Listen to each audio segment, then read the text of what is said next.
a long story short and a short story shorter, I learned how to solve a Rubik's Cube about like 5 months ago, beginner's method.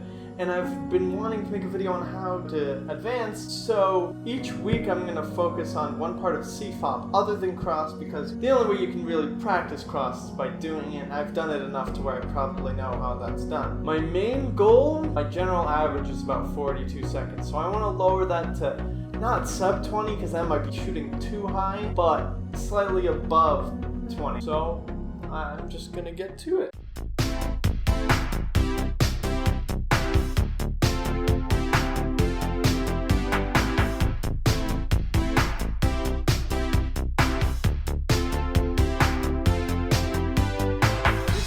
Me, and I can completely admit with no shame that I started this wrong.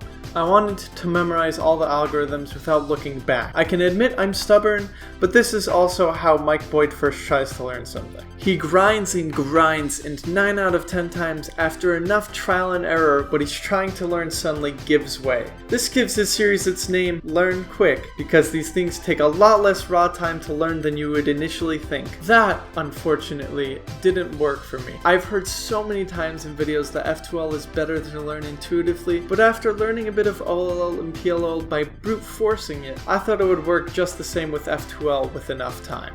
I realized this wasn't working when 3 days in I couldn't recall any algorithms that I had previously memorized, and I knew I had to change strategies. I'm gonna go off on a bit of a tangent, but while making this video I randomly got a PV of 24.68, which is pretty amazing for me.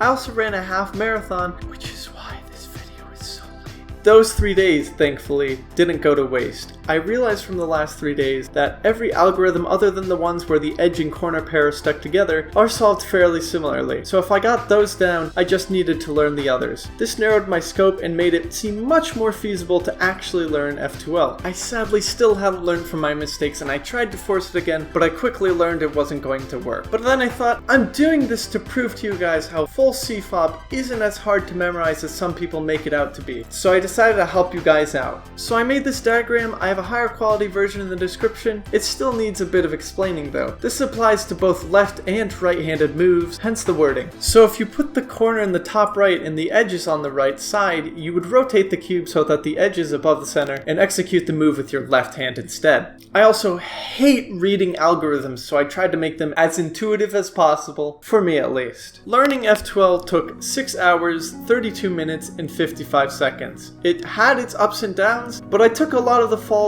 so that you don't have to. So if you haven't learned F2L yet, my 2 pieces of advice are: don't wait because you form habits, and habits die hard, as I've learned very quickly, and learn it intuitively. It's much easier and a whole lot faster. I didn't think this video would take this long to make, but I definitely enjoyed it. And I know it's a cliche, but I actually enjoyed making this video a lot. I know it may not have helped you, but if you're watching this, I hope it was at the very least interesting. And if you have a friend who needs help, this could very well help them as well. I'm also very thankful for the support of videos like these. It means a lot. And that concludes the first episode of me trying to learn CFOP. Thank you all so much for watching.